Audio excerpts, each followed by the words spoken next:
Ndasubiye kubaramutsa mwe banywanyi mukurikira iyi mboneshakure yacu ari no yanyu Shiramatsiko TV.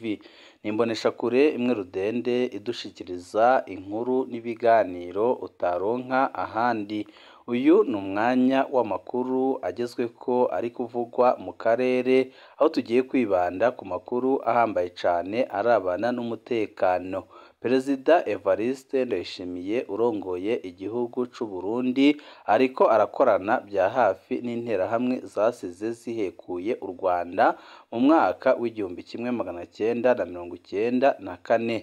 Amakuru dufise yizewe kandi ava mu begereye Perezida Evariste Ndayishimiye aremeza ko Kayumba Nyamwasa aherutse mu Burundi akaba yarasize yemereye amahera atari make Perezida Evariste Ndayishimiye mu gihe azaba yemeye guha indaro ndetse no guha ibigwanisho abasoda biwe ndetse n'aba FDLR kugira ngo batere igihugu c'u Rwanda nk'uko Kayumba Nyamwasa n'abo bafatikanije harimwo n'izo nterahamwe zibarizwa mu mutwe wa FDLR barahiriye gusenya u Rwanda nk'uko interahamwe zasize zirusenye mu mwaka w'1994. Abatari bake baribaza impamvu Ndayishimiye yahisemo kwifatanya n'interahamwe mu gihe biboneka neza ko akarere kose karimwo umutekano muke kubera izo nterahamwe zasize zihekuye u Rwanda zikabandanya gukora amabi zakoze mu Rwanda ku butaka bwa Kongo, aho zica abakongomani bavuga ururimi rw'ikinyarwanda bo mu bwoko bw'abatutsi. Ibi akaba ari ibintu bihangayikishije isi kugeza naho Ubufaransa mu nama ya ONU iherutse bwavuze ko FDLR igomba gucibwa burundu kuko ari ikibazo gikomeye cyane ku mutekano, kandi akaba ari ihwa rikomeye cyane riri mu kirenge cy'u Rwanda.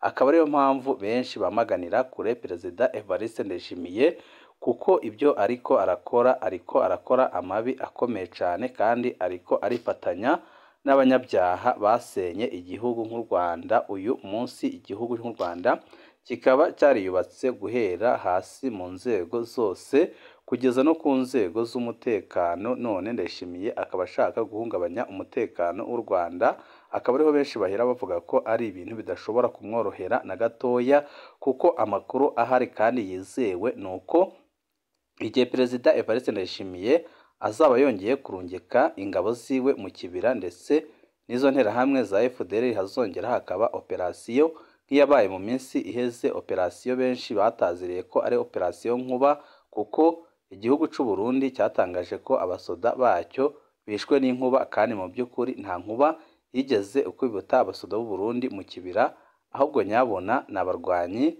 kabuhariwe bateye ikibira bakagotera hamwe interahamwe ndetse n'abarwanyi ba FDLR ndetse n'imbonerakure n'abasoda b'u Burundi bakicirwa rimwe. Ibi byose nyine bikaba byarakozwe kugira ngo bahe ikimenyetso Perezida Evariste Ndayishimiye ko ibyo ariko arakora rwose ari kwihenda, kandi ko bigiye gutura igihugu ciwe mu manga ikomeye cyane. Mu minsi iheze mwarabonye ibyo Perezida Evariste Ndayishimiye yakoze. Yaragendeye abasirikare baba 5,000 bari mu myimenyerezo ihambaye cyane, aho amakuru adushikira avuga ko muri abasoda bagera ku 5,000 bariko barakora imyimenyerezo harimwo interahamwe zo mu mutwe wa FDLR zibarirwa mu 2,000 zaje kwifatanya nabo basoda kugira ngo batere u Rwanda bakureho ubutegetsi bwa Kigali. Ndayishimiye akigira aho hari hariko harabera iyo myimenyerezo ya gisirikare, yahaye ubutumwa bukomeye cyane abariko barakoresha iyo myimenyerezo abo basoda, aho yababwiye ko bagomba gukora ibishoboka byose bakabaha imyitozo ihambaye cyane, kandi bakabikora mu gihe gitoya, ndetse bamwe muri bo bakabigisha gukoresha imbunda za muzinda, ndetse abandi bakabigisha gukoresha inkoho ziremereye cyane. Ibi byose nyine bikaba ari ibintu ariko arakora mu ntumbero yo gushimisha mugenzi wa Kongo kugira ngo batere u Rwanda. Ariko abikurikiranira hafi kandi bamaze igihe baraba ibibera mu karere ndetse no mu gihugu c'u Burundi by'umwihariko, bakemeza ko kuva CNDD-FDD yajya mu ishamba hamwe ikorana na FDLR, kuko FDLR ikimara kuva mu gihugu ihekuye u Rwanda yatanguye gukorana bya hafi na bamwe mu bari barongoye CNDD-FDD ndetse n'abari barongoye igihugu c'u Burundi, aho nk'akarorero twatanga ari Perezida Umuhisi Petero Nkurunziza, aho yakoranye bya hafi nabo basize bahekuye u Rwanda barizwa mu mutwe wa FDL, ndetse hakaba hari n'abajenerali bazwi cyane batunze amafaranga menshi cyane, byose bikomotse mu mikoranire yagiye iraba hagati yabo na FDLR. General Arenguiyome Bunyoni mwese ntabatamuzi, uyu munsi arafunze, yafunzwe na Perezida Evariste Ndayishimiye amwagiriza ko yashatse kumutembagaza ku butegetsi. Uyu mujenerali ni umwe mu bajenerali bakomeye cyane mu gihugu cy'u Burundi, kandi abatari bake bakemeza ko ari nawe mutunzi wa mbere uri mu Burundi. Amakuru dufise kandi yizewe yemeza ko uyu generali Arenguiyome Bunyoni ibyo atunze byose ndetse n'amafaranga afise nta handi yayakuye uretse mu rudandazwa rw'inzahabu yakoranye na FDLR. Abatari bake muribuka Generali Adolphe Nshimirimana. Generali Adolphe Nshimirimana nawe rwose yari umusirikare ukomeye cyane mu gisoda c'u Burundi, aho yarongoye iperereza imyaka itari mikeya, akajya agenda azezwa n'ibibanza bitandukanye mu gihugu cy'u Burundi. Nawe yari umusoda uhambaye cyane kandi uvuga ijambo rya nyuma mu gihugu, ariko nawe akaba yarakoranye bya hafi n'interahamwe. Abatari bake bakemeza ko na Ndayishimiye ubwe atarashika no ku butegetsi yamwe akorana nazo, benshi bakanemeza ko mu barwanyi ba CNDD-FDD harimo n'abakoze amabara mu Rwanda mu mwaka w'1994, akaba ariho benshi bahera bavuga ko ipfundo riri hagati ya CNDD-FDD ndetse na FDLR rikomeye cyane, ariko ko ikintu gishobora guha umutekano akarere ari uko iryo pfundo ryacika. Amakuru ahari kandi yizewe ava mu begereye igisoda cy'u Rwanda nayo aremeza ko ayo makuru yose bayafise, kandi akemeza ko naho abo basoda bariko barakorera imyimenyerezo rwose bamaze kuhashika naho ingabo z'u Burundi zitabizi. Amakuru ahari ni uko mu basoda bariko barakora imyimenyerezo ya gisoda aho ngaho mu gihugu c'u Burundi baba ibihumbi 5, haba harimwo n'ingabo za RDF zabanje guca muri FDLR maze zikajya aho ngaho kugira ngo zikurikirane ibintu byose uko biri kugenda. Amakuru dufise akaba yemeza ko no kugira ngo ibyabaye mu kibira bibe byaragizwemwo uruhara na bamwe bari mu kibira, kuko batanze lokasiyo yose yaho abarwanyi bari ndetse naho bari bihishe kugeza aho bishwe bose, abatishwe bakaba barabaye ibimuga ku buryo nta kintu na kimwe babasha kuba bagikora ku rugamba, ndetse nabo ubwabo bakimarira. Ibi byose nyine bikaza bishimangira ubuhangange ndetse n'ubushobozi n'ubushongore ingabo z'u Rwanda zaba zifise mu karere, kuko biratangaje kandi birateye amakenga kubona byose biriko biraba, ariko bikaboneka neza ko byakozwe n'abantu babizi neza kandi bazi icyo bakora.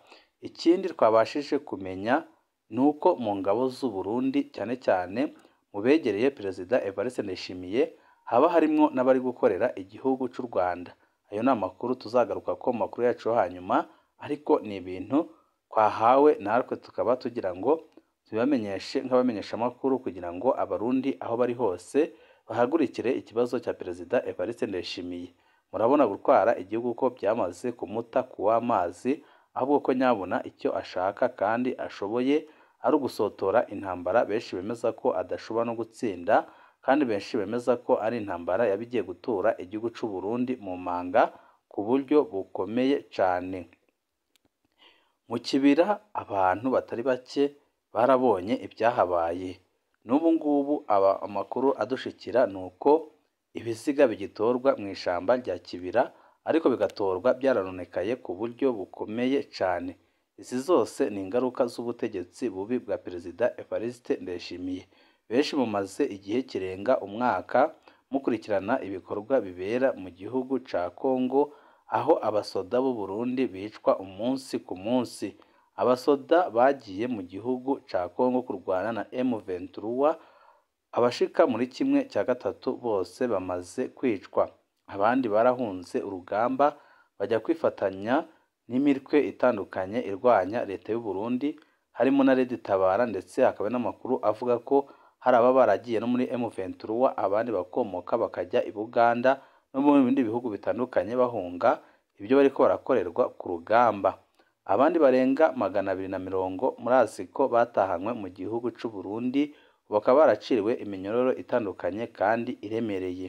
Abaciriwe iyo minyororo barapfunzwe kugeza uyu munsi, gusa hari n'abandi bamaze kwicwa nk'uko amakuru adushikira avuga, kuko umusoda wese w'u Burundi wangaga kujya kurwana muri Kongo wese yaricwaga. Ariko icyateye amakenga abatari bake ni uko abarungikwa muri Kongo ari ubwoko bumwe, kandi ikibabaje kikanarushaho ni uko abarungikwa muri Kongo ari abasirikare bahoze mu gisoda ca kera c'u Burundi Exfab. Ibishavuza abatari bake bakabona ko Ndayishimiye icyo agamije ari ugusambura igihugu ku rugero rukomeye cyane. Uyu munsi tuvugana abasoda b'u Burundi bahoze mu gisirikare ca kera Exfab ubu hasigaye imbere ingerere benshi barashize, mu gihe abatari bake bemeza ko abasoda bari mu gisoda ca kera Exfab aribo nyine bari bakomeje igisoda c'u Burundi, kuko n'intambara bagiye bakora barazitsinze ku rugero rukomeye cyane, kugeza naho CNDD-FDD yivugira ko ata n'umutumba yigeze ifata. Iki ni ikimenyetso cyerekana ko izo ngabo zari zikomeye, kandi iki ni ikimenyetso cyerekana ko zari ingabo zifise ubuhanga kandi zishoboye gukora ibyo ari byo byose kugira ngo zirinde ubusugire bw'igihugu. Murumva namwe kubona abantu bakarwana imyaka n'imyaka ariko bikarangira no gufata umutumba bibananiye. Reverend Ndikuriyo niwe ukunze kubyivugira akavuga ko barwanye intambara y'igihe kirekire ariko bikarangira badafashe n'umutumba, bikarangira amasezerano yarusha ariyo abagejeje ku butegetsi. Ariko benshi mu Barundi uyu munsi bakaba bavuga ko Buyoya ari we wabahemukiye, kuko yemeye ko CNDD-FDD ifata igihugu mu gihe byashobokaga ko yari gukora ibishoboka byose akarwanya icyo gitekerezo cya CNDD-FDD. Benshi rero barabona ko kubona CNDD-FDD yarahisemo gusambura igisoda ihereye ku bahoze mu gisoda ca kera Exfab, aricyo kintu cyonyine kigaragaza ko igisoda c'u Burundi gisigaye kidafise ingufu, kidafise n'ubushobozi bwo kurwana intambara zikomeye. Akaba ariho benshi bahera bavuga ko baramutse bashatse gutera u Rwanda bahura n'ingorane zikomeye cyane. Murumva igisoda c'u Burundi aka kanya kirimwo abasoda barwanye muri CNDD-FDD ndetse n'abandi bagiye bakoresha imyimenyerezo mu nyuma. Abo ni nk'abo bagize igisoda c'u Burundi. Nibaze nawe abasoda barwanye ntibabasha no gufata n'umutumba, barwana n'ingabo zabo ndetse barwanira mu gihugu cabo ntibakabasha no gufata umutumba. Abo nibo bashaka kuza gufata igihugu nk'u Rwanda, nibo bashaka kuza guhungabanya igihugu nk'u Rwanda, bizwi ko gifise ingabo zifise inararibonye mu kurwana kandi zifise ibigwanisho bihambaye. Ibi byose nyine bikerekana ko Ndayishimiye ibyo akora ndetse n'ibyo avuga bidafise aho bihuriye na gatoya. Benshi bakemeza ko ibintu bimutegereje ari bibi cyane. Amakuru dufise kandi yizewe ni uko mu kibira hamaze kongera kugera ingabo z'u Burundi, imbonerakure, interahamwe ndetse na wazalendo. Abo bose umugambi uhari nta wundi, abasoda b'u Rwanda nabo bari maso. Amakuru ahari ni uko umwanya uwo ari wo wose, igihe icyo ari cyo cyose, abasoda b'u Rwanda babona bamaze kwiyegeranya n'ubundi bakongera bakakubitisha inkuba itagira amazi nk'uko byagenze. Ndayishimiye barabimweretse, ariko si we wenyine byari bibayeho, kuko n'umuhisi Petero Nkurunziza byarabaye mu mwaka wa 2019 aho abasoda batari bake b'u Burundi ndetse n'interahamwe biciwe mu ishamba rya Kibira, bikarangira Petero Nkurunziza ahagaritse umugambi wose yari afise wo gutera u Rwanda. Ariko uyu munsi Ndayishimiye biboneka neza ko akeneye kumvishwa n'izindi mbaraga zirenze izakoreshejwe mu Kibira, ariko izo mbaraga zikaba zaba zibi cyane ku butegetsi bwiwe. Turabandanya kubatohoreza ibiriko biraba ndetse n'amakuru mashasha ariko aravugwa. Ibihe byiza nibyo ndabipfurije.